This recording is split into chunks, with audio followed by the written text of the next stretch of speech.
What's going on today, YouTubers? Welcome to another edition of Walking Reviews. Today we're going to be talking about another custom knife, another small custom knife really, and this is the MK Ultra by Jake Hoback. It is a scaled down version of his Quayback knife, and real quick let me go over the specs. So we have a 3.5 inch handle of 6061 hard anodized aluminum. We have a 2.5 inch blade of AB-L. You can see it's got like a hand rubbed satin finish on there. I'll get into that a little bit later. It is mostly a flow through design. It has this kind of mini backspacer on there, also of aluminum. And it's kind of like a sub liner lock. The liner lock is kind of screwed in there to the aluminum, and it's just on one side. So this knife weighs in right at around 1.8 ounces, I believe. Let's get into the good and the bad. So the good, I do like small knives. This is a small knife. I like light knives. This is a light knife. It's a pretty good flipper. It's on caged bearings, and it has a stainless steel detent ball. The flipper tab is definitely catches your finger, and I guess that would go under the bad too. It's a little bit sharp. Being this knife is so small and so light, it feels kind of like a toy. I know that's not really a knock against Jake. He's a tremendous maker, but the size and weight of this knife, it's hard to say that it feels like a tool. And again, that's not really his fault. I mean, he made this to be a compact, light knife.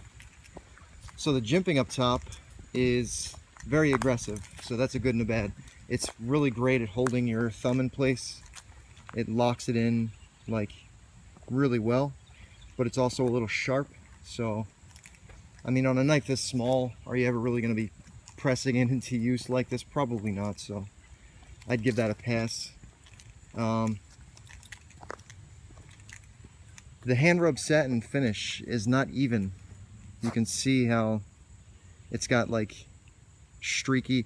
I mean, I think he did this to be a rougher finish, like a user finish, but it does not look all that great, which is a shame. This is a custom knife. The liner lock, it locks up really well. You know, you got plenty of engagement, probably about 50% lockup. He did this really tiny little tab though, which is, it's hard to get used to.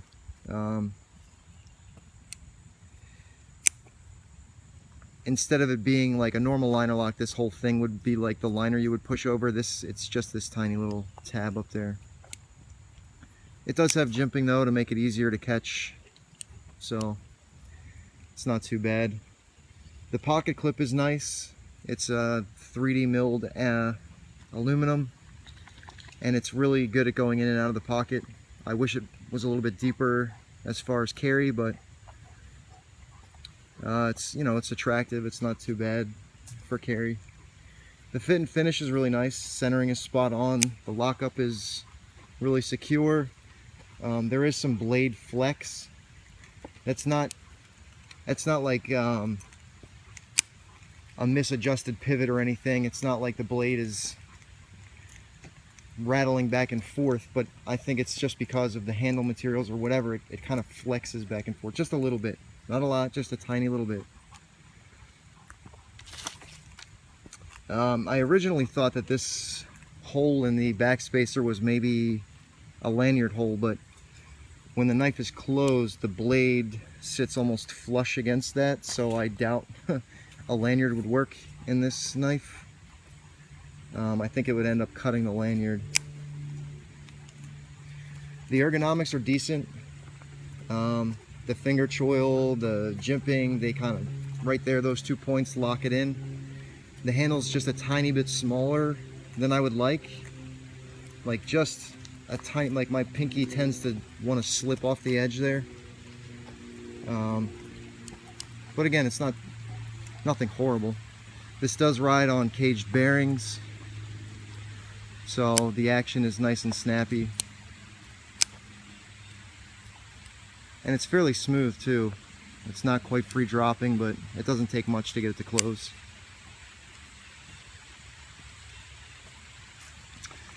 He did a nice anodizing job on the aluminum handle scales.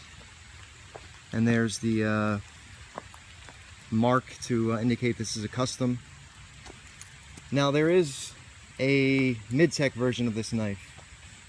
And if I had to do it again, I probably would have gone with that. This custom version cost me about $800, a little bit more. The only reason I went with the custom is because I had credit to a website that had it for sale, so I only ended up having to pay a couple $100s on top of the credit that I had. But I've seen a mid-tech version on Knife Center for like 325 bucks. And if I was going to buy this knife again, I definitely would have gone with the mid-tech version. As far as I can tell, the only thing that hasn't been machined, you can see the machine marks on the scales. I think he did that blade by hand, and again, I'm not crazy about the finish that he put on it anyway. It does have custom pivot hardware, which I'm a fan of and also not a fan of, but he did send a tool that is specifically made to adjust the pivot, so I give him a pass on that. Sorry about the water on the knife here. It's just started raining. One of the dangers of doing an outdoor review. Alright guys, I'm going to wrap it up. Overall, it's a nice knife, and if you want a really compact, small and lightweight version of the Hoback, then this is something you might want to check out. But again, I'd probably steer clear of the custom versions and just go with the mid-tech version.